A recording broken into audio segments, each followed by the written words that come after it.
Hi friends, welcome to my YouTube channel Namdev NGR. ఇప్పుడే మనం స్నానం చేసుకొని హోటల్ నుంచి రెడీ అయ్యి వచ్చిన. ఇదే అనమాట మనం ఉన్న హోటల్, బ్రహ్మకుమారీస్ అని. ఇది హోటల్ కాదు, హోమ్ స్టే. మనం నైట్ ఇక్కడనే ఉన్నాం. ఇప్పుడే అక్కడ నుంచి మనం దర్శనంకి వెళ్దామని వస్తున్నాం. ఇక్కడ నుంచి ఒక 200 మీటర్స్ వెళ్తే అక్కడ మనకు వే ఉంటుంది. అక్కడ నుంచి మనము అక్కడ కనిపించే టెంపులే ఔండనాగనాథ్ టెంపుల్ అనమాట. ఇప్పుడు మనం అక్కడికి వెళ్ళిపోదాం దర్శనానికి. ఇక్కడ మనకు కనిపించేదే టెంపుల్ యొక్క మెయిన్ ద్వారం అనమాట. ఈ ద్వారం నుంచే మనం లోపలికి అన్నది వెళ్తాం.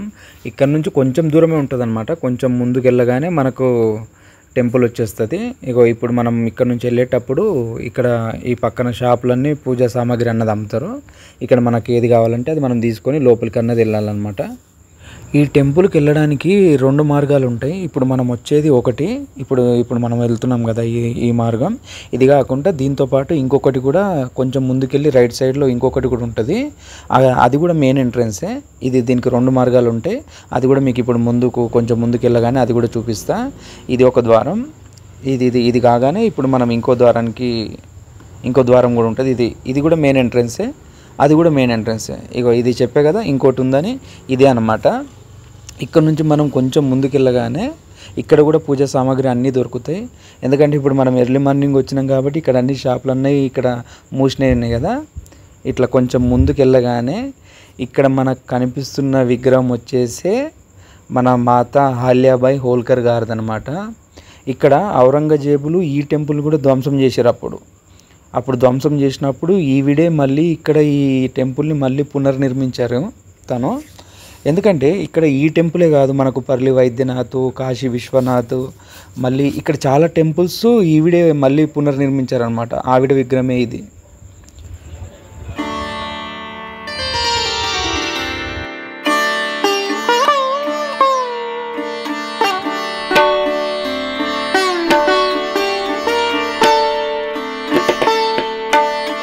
ఇప్పుడే మనం టెంపుల్ లోపలికి కూడా ఎంట్రీ అయిపోయినాం.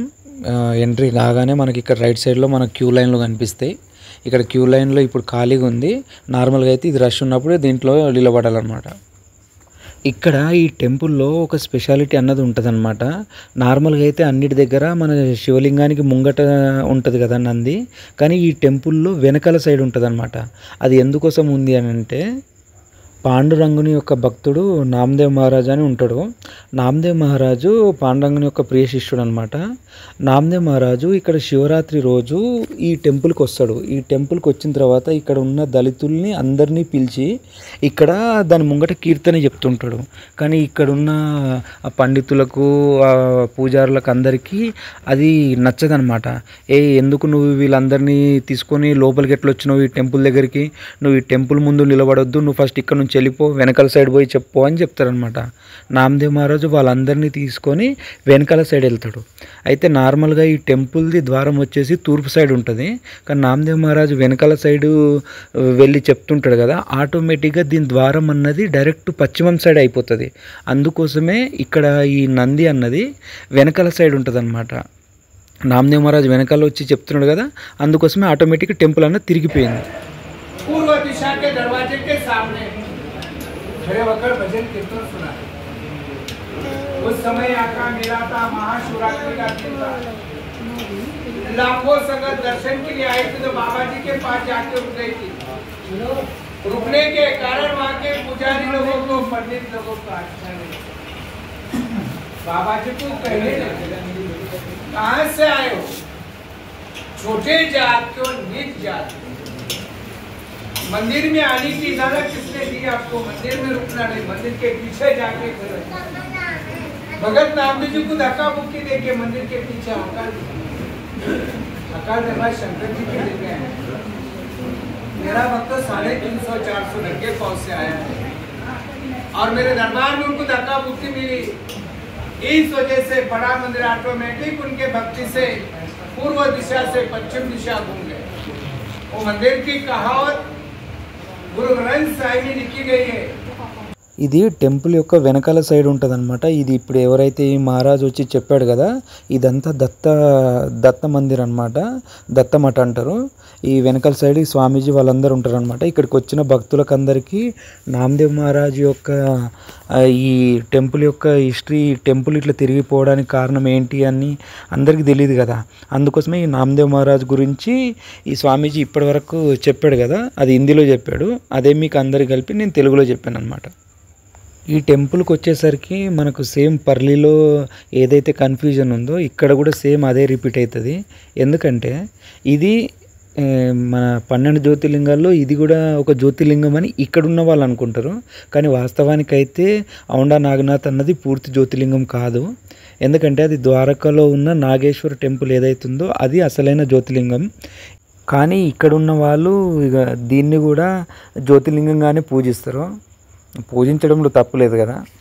వాస్తవానికైతే నాగేశ్వర జ్యోతిర్లింగం అన్నది మన ద్వారకలో ఉన్నది, అదే అసలైన జ్యోతిర్లింగం. ఇది వెనకాల సైడ్ నుంచి అనమాట మొత్తము వ్యూ. ఇక్కడ మన ఈ టెంపుల్ ఏదైతే మన కట్టడం ఉందో అది చాలా అంటే చాలా బాగుంటుంది. ఇది ఇప్పుడు పైన రీకన్స్ట్రక్షన్ చేస్తుర్రు. ఈ కింద సైడ్ ఏవైతే ఉన్నాయో అదంతా పురాతనమైందనమాట. ఇప్పుడు పైన అంటే మళ్ళీ అది కలరింగ్ అన్నది చేస్తుర్రు వాళ్ళు.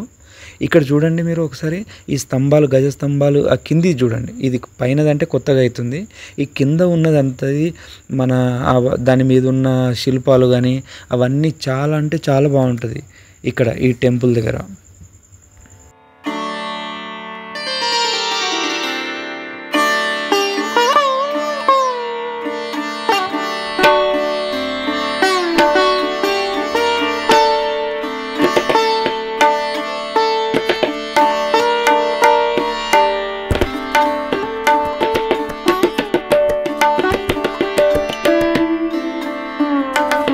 ఇది మొత్తం బయట అన్నమాట వ్యూ.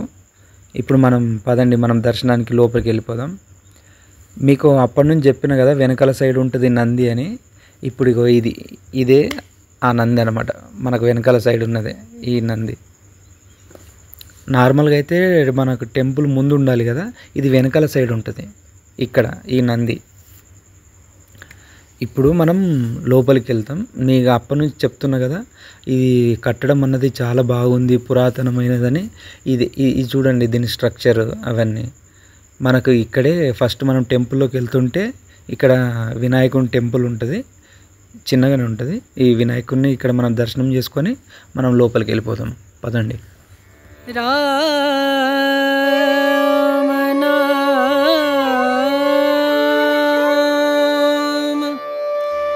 भजले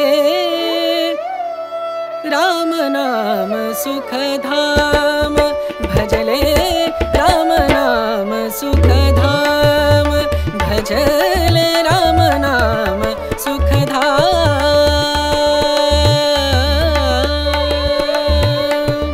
तेरा पूरन हो सब काम, तेरा पूरन हो सब काम, भजले राम नाम सुखधाम, भजले राम नाम सुखधाम।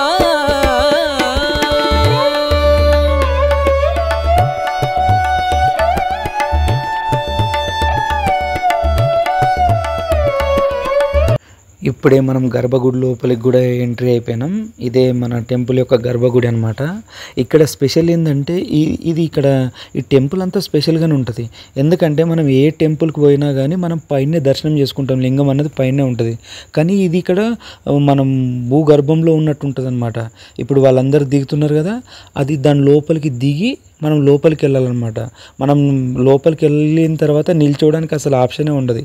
మనం మొత్తం ఇదే అనమాట ఆ గుహ లోపలికి దిగి మనం లోపలికి వెళ్తే కూర్చోవడమే, నిలబడ్డానికి అన్నది ఉండదన్నమాట. ఇదే మన ఔండా నాగనాథ్ యొక్క జ్యోతిర్లింగం.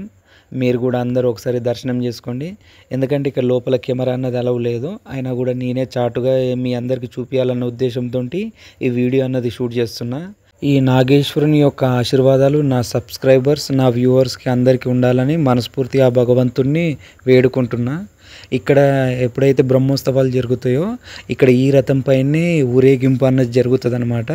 ఇదే మన ఈ ఔండా నాగనాథ్ యొక్క రథం అనమాట. టెంపుల్ నుంచి ఇప్పుడే హోటల్ కూడా వచ్చేసిన.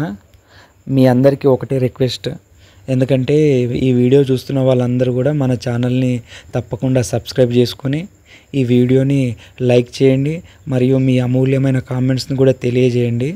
ఎందుకంటే మీరు లైక్ చేస్తేనే ఈ వీడియో ఇంకో 10 మందికి రీచ్ అవుతుంది. అందుకోసమే ఈ వీడియో కనుక మీకు నచ్చితే తప్పకుండా మన ఛానల్ని సబ్స్క్రైబ్ చేసుకొని మీ కామెంట్లు తెలియజేయండి.